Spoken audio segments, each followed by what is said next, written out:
pressuring you now? I'm so nervous right now, Your Honor.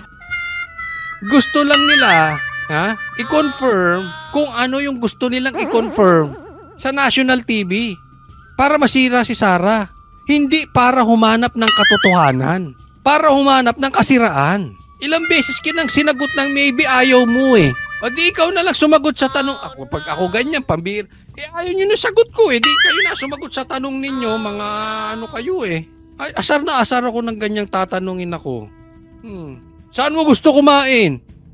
Sasagutin ko kahit saan. Tapos ayaw yung sagot ko na kahit saan.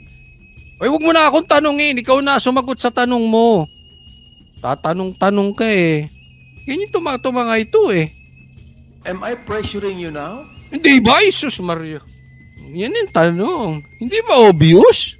Yung mga kampon lang ni Martin maniniwala, hindi kayo na memoresure. Pambihira naman. Kahit grade 2, halatang halata naman. Ate, ay ano, kuya? Kuya ako eh. Naging hearing patungkol dito. Di umano, sa mga nawawalang confidential funds ni BP Sara ng Office of the Vice President, saan daw dinala yung mga confidential funds. So yung confidential, hindi na po confidential. Kailangan ang confidential pinag-uusapan in national TV. Pinag-uusapan at maraming nakakapanood.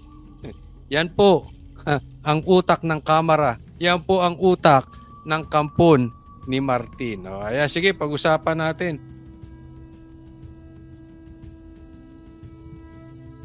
Ito, simulan po natin dito.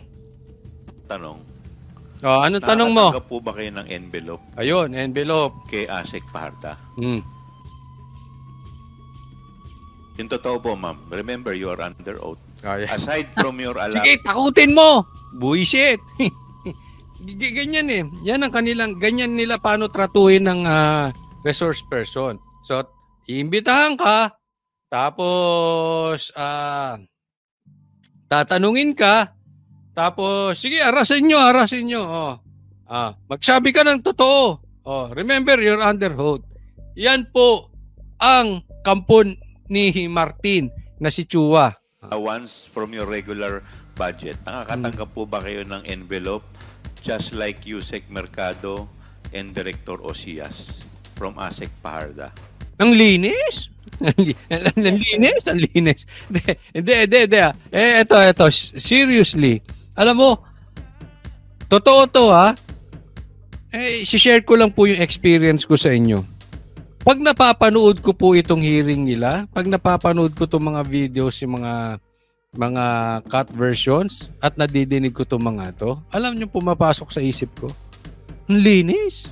Ang lilinis nyo. Hiyang-hiya ako sa inyo. Parang di ba? Hindi ko po sila pinagbibintangan, pero alam mo, datingan sa akin. Ewan ko sa inyo kung ganun din, Pero marami nagme-message, kita naman natin eh. Napaka-ipokrito nitong mga ito. Hindi po sa pagbibintang. Pero yan ang opinion ko, yan ang talagang una kong nararamdaman. Totoo yan Ang linis nyo, yan ang pumapasok sa isip ko. Alam mo, nung nilabas yung speech, nag-speech bago magkaroon ito ng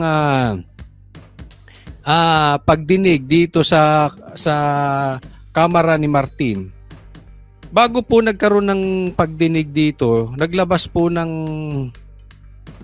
speech etong si Martin. Alam mo yung pinost nila galing sa News 5, meron po akong picture noon. Pinagtatawanan siya. Puro tawa. Ibig sabihin, yung taong bayan hindi na naniniwala sa mga ito. Parang si Martin, inintrohan niya, hindi namin papayagan. Ganun. Tapos bigla may hearing na ganito. Di ba? Pero kita naman natin hindi naniniwala ang taong bayan. Magkakano? Kay ba maniniwala kay Chua? Nagtatanong lang. Maniniwala ba kay sa taon to? Sige nga, pakisagot sa comment section. Minimal amount lang po. Which is, how much po? Talagang iditin ang bilis ng no? Minimal, which is how much po? It's not even, Magkano po? Sige, it's 25,000. digdigin mo. 25,000. Oh, 25,000. Oh. How many times po? Oh, how many times? Manghuhula siya dyan. If you could recall. Hmm. 9? Ilan? 9 times. Nine times. From what month up to what month? Let me guess. From February to September? Yun. Ah, meron na siyang hula. Idikta nyo na yung sagot. Ha? Meron na kayong pag-iisip eh. Fix na yung mind nyo. Hindi ko alam bakit pa kayo nag-i-interview. Alam mo itong mga ito, meron silang tanong. Pag na-observe nyo yung hearing na yan, meron silang tanong.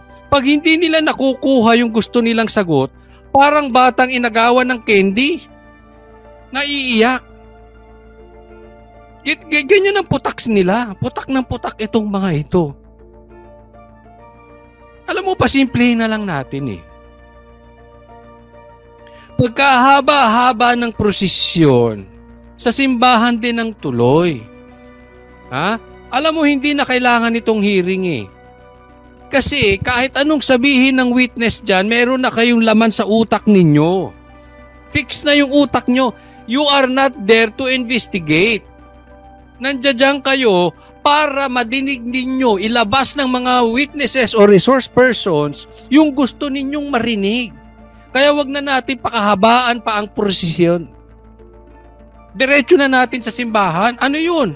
Impeachment lang naman ang gusto nyong gawin kay BP Sara. Wag na tayong maglokohan.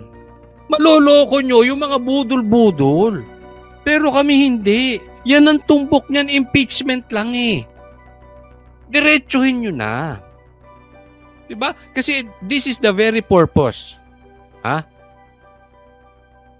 Nagsasalang lang kayo na para meron kayong complaint kay BP Sara, wag na nating pigain ng pigain, wag nyo nang imbitahin. Iniimbita nyo pa si PRRD. Kung gusto nyo lang talagang gawin ang inyong trabaho na makagawa ng batas or in aid of legislation na sinasabi, pwede nyo namang kuhanin yung Senate hearing eh. Bakit kailangan nyo? Uulitin nyo lang eh. Gusto nyo ring maimbitihan si PRRD.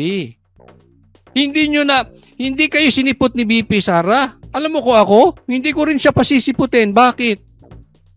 Hindi naman pag-iimbestiga yung gusto nyo mangyari. Gusto nyo lang madinig yung gusto nyo madinig para ma-impeach siya. Impeach nyo na. Kasi ang bottom line yan, okay? Wag na tayong maglokohan. This is just public trial. Gusto nyo lang yung pasamain ang imahe ng Duterte sa publiko. Yan lang yun. Ang problema, kahit anong putak nyo dyan, hindi naniniwala ang taong bayan. Alam nyo kung bakit? Matindi yung binitawan ni Grijaldo. Tuturuan ni Dan Fernandez at ni Abante kung anong sasabihin. Kinausap. So kahit anong palabasin nyo dyan, hindi naniniwala ang tao. Sa tingin nyo ba? Yung putak nyo ng putak dyan, naniniwala ang taong bayan? Kayo-kayo lang. Tsaka yung 10 ninyong vloggers. Kayo-kayo lang. O yung mga kakampi nyong mainstream media. Wala po. Walang epekto yan. So tingnan natin, di ba? Let's get it on. Huwag nyo na paikot-ikutin yung yung prosesyon. Di, sige, impeachment. Magkaalaman ngayon. Ang tanong kasi, hindi nyo siguro madiretso yung impeachment dahil alam ninyo, kahit na may numero kayo, wala kayong suporta ng taong bayan. Tandaan nyo, 32 million na nang bumoto kay BP Sara. Sir, with due respect, ilang ba boto tanggap mo? Oh. Si Marcos 31 million lang, nabawasan pa yan dahil sa anomalya ng bangag at saka itong flood control. Si BP Sara tumaas pa yan. Kaya huwag tayong maglokohan. Diretso na kung kaya nyo. Impeachment na agad. We are challenging you. Kesa ipit kayo ng ipit. Sisiraan nyo sa taong bayan, sisiraan nyo. Parang isinasalang nyo, pinaiinit nyo lang yung puso ng taong bayan eh. Para pag nagsalang kayo ng impeachment, nasa likod nyo taong bayan. Hindi po mangyayari. Makinig kayo, hindi po mangyayari. Dahil ang taong bayan nasa likod ni BP Sara. Kaya kahit anong paninira nyo dyan, kahit anong putak nyo dyan, kahit kausapin pa ni Dan Fernandez at Abante kung sino-sino pa na mga witnesses, wala maniniwala sa inyo. I think so, sir. So, nung September po, tumigil na. Meron siyang gustong palabas eh. Just like Yusek Mercado. Tama po ba? Yes, Your Honor. Go! You received Ito pa, isa malinis. Ito malinis eh. Bishop to, di ba? Tama ba ako? Tama. Bishop to. Oh, malinis to, malinis. May krus eh, oh. Ang laki ng krus. Ang laki, malinis to, malinis. Oh, di ko sinisiraan ha. Pinupuri ko nga, ang linis nito. Ang linis, yung krus. Brad, anong? Ay, sir. Ano yung relo mo? Ay, Isus. Ang laki ng krus. Malupit to, malupit. Ay, ang linis, ang lioness. Linis mo, Abante. times. Am I right? Yes, Your Honor. Is that not a form of pressure? Sige. Honestly, sir, the first time... Ang sama ni BP Sara, no? Sama ni BP Sara. Ang linis mo. I met or I talked with... Have you ever asked, why are you being given an envelope? Yes, sir. I asked her. But What was the answer? it's just an allowance from the Vice President. Ang Was that- linis. Was Laki ng just krus. an allowance from the Vice President. Actually, I Is asked allowance. that liquidated, or is that recorded, or Speaking of liquidation. Ang galing ng liquidation nyo, no? Diyan sa kamera, sa kamera ni Martin. Ang linis, liquidation. Liquidation. it's just given to you? Because it's a bit different when you say allowance, and it's just an envelope given to you. Am I right? Sir, the first time I received it, I honestly asked Eh, kamusta si Grijaldo? Ha?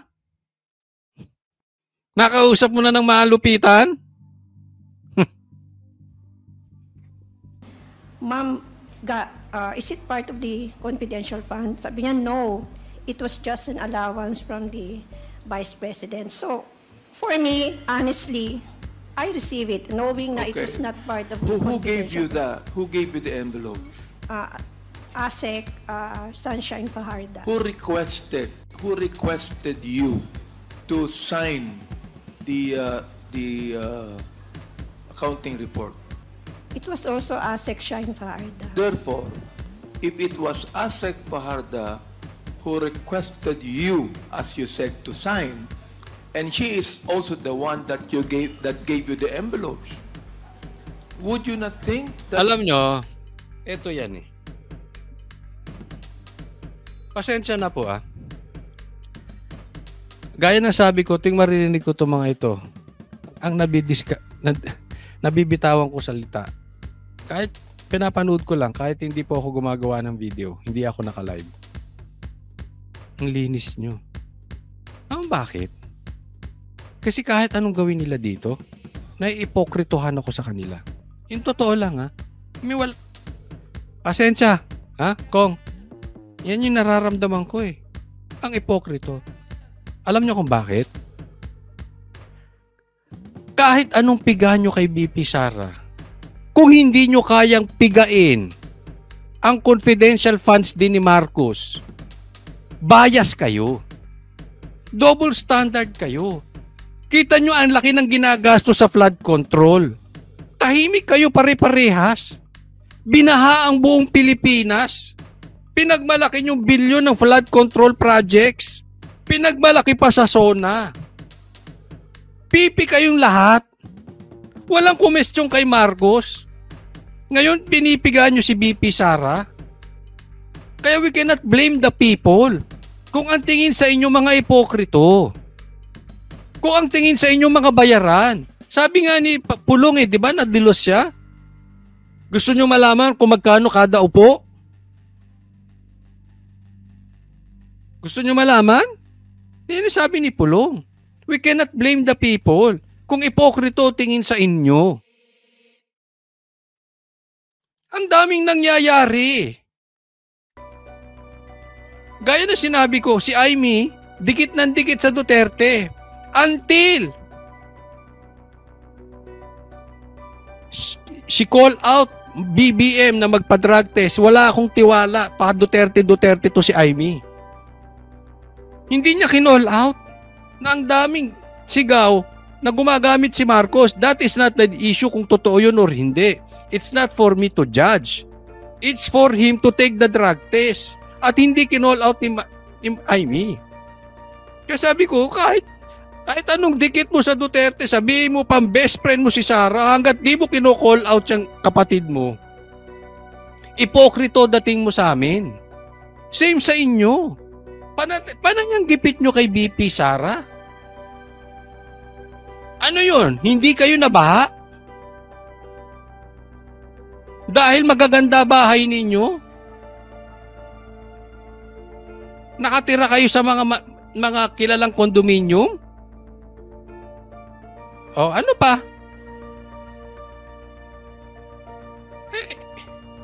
Bakit hindi ninyo matanong si Marcos? End of story. Kaya kahit anong daldal nyo paikot-ikot dyan, ipokrito, labas nyo sa taong bayan. Impeach nyo na, wag na nating pagtagalin. It's a form of pressure on your part? Come on, but please tell us the truth here. Naks! Come on, please. Ito yung sinasabi ko. Pag hindi nila nagugustuhan yung mga sagot na nadidinig nila, tama aminin mo na lahat. Pati pagpatay kay Jose Rizal kaysa ginaganyan ka ng mga yan. Di ba? Sasabihin niya ako na pumatay kay Lapu-Lapu.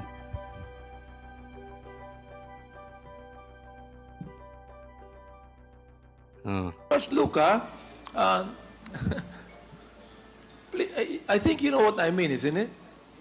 I do not think... Oo ka na lang ng oo. Sinagot ka na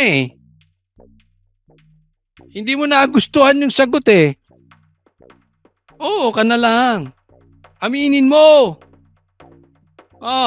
Ikaw nagpapakalat ng drugs sa Pilipinas. Ikaw pumatay kay Ninoy Aquino. Aminin mo na lahat. That you are going to receive envelopes from the same person that requested you without you realizing the... Hindi. Sana bago mo sinagot. Meron akong tanong. Kamusta na si Grijaldo? Ha? Ang linis mo, Teng. Pressure of signing it. Ms. Catalan. Your Honor, at the first giving of the envelope, I honestly asked ASEC Shine if it is part of the confidential fund. Sabi niya, hindi. This is just an allowance from the secretary. So I trusted her word. Masaya ka dun sa sagot? Hindi. That. And without any thinking, it was really part of the confidential fund. Honestly, natuwa ba sa sagot si Tamba? Nagtatanong lang. Sa tingin mo, natutuwa si Tamba sa sagot niyan? Ikaw na ang bahala. On my part. So I received it honestly on my part without any, it was part of the confidential fund. I am saying this to you because alam mo, talagang pinatay ni Sara si Jose Rizal. Yun na, diretsuhin mo na. And my heart goes out to you, Ms. Catalan. You know, I think it would be best that, you know, in your own heart, you have been pressured because you received the envelopes. They're not only being requested. Di aminin mo na daw. Yan ang ibig niyang sabihin, ma'am. Aminin mo na.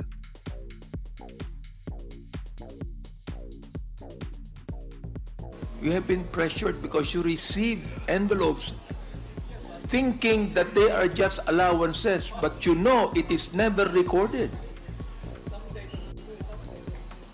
It is not part of the budget that was given to the OVP. Koko to si ate. Sabi, so ano pa gusto mo aminin ko? Aminin ko na. Naguguluhan na rin si ate. Pansin nyo? Tanong mo kay Grijaldo, paano sumagot? Or the Secretary of Education. It's not part. Did you sign a voucher for it? No, Your Honor. See? I mean, so what I'm saying is this. Those 9 envelopes you received Para tayo nasa circus na ito. Ay, clowns. is a form of pressure on your part or on the part of the same person that asked you to sign. Miss Catalan. Am I right? Yes or no? No. Yes or no? Yes ka na lang ng yes. Haba pa pag nag-no ka eh. Yes na. Maybe, Your Honor. No, there's not maybes. Ayaw niya. Ayaw niya na maybe. Ayaw niya na maybe. O gumatong pa yung News 5. Nilagay. Ikatlong DepEd official umaming nakatanggap ng cash envelopes. So, ay, idiin mo News 5. Palakpakan naman dyan. Mismo. Yes. Yes, isn't it? Yeah, talaga sinusubo niya eh. Sige na, kunin mo na. Ma'am, ilang taong ka pa bago magretiro?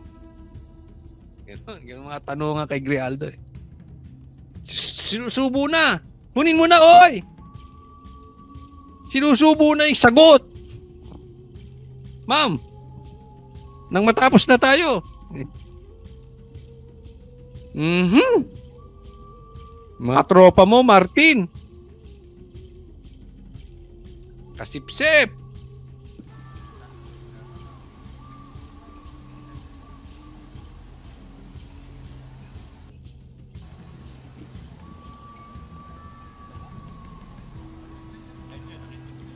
Am I right? Maybe, Your Honor. Sinagot ka, ayaw mo namang tanggapin kasi yung sagot eh.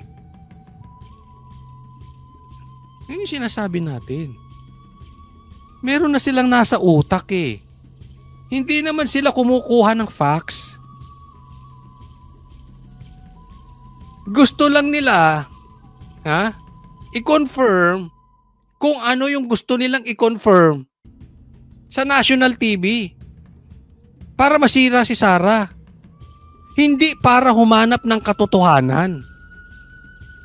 Para humanap ng kasiraan. Ilang beses kinang sinagot ng maybe ayaw mo eh. O di ikaw na lang sumagot sa tanong. Pag ako ganyan, pambir. Ayaw nyo na sagot ko eh. Di kayo na sumagot sa tanong ninyo. Mga ano kayo eh. Ay, asar na asar ako ng ganyang tatanungin ako. Saan mo gusto kumain? Sasagutin ko kahit saan. Tapos ayaw yung sagot ko na kahit saan. Ay, huwag mo na akong tanungin. Ikaw na sumagot sa tanong mo. Tatanong-tanong ka eh. Ganyan tumatuma ito eh. Am I pressuring you now? Hindi ba, Jesus Maria? Yan yung tanong. Hindi ba obvious? Yung mga kampon lang ni Martin maniniwala, hindi kayo na memoresure. Pambihira naman. Kahit grade 2, halatang halata naman. Ate, ay ano, kuya? Kuya ako eh. Am I pressuring you now? I'm so nervous right now, Your Honor. Kasi pag sinagot na, I'm pressuring you right now. Pag sinagot ng yes, magagalit ka eh. Pero yan naman ang totoo. O puntahan pa natin ng isang sip-sip.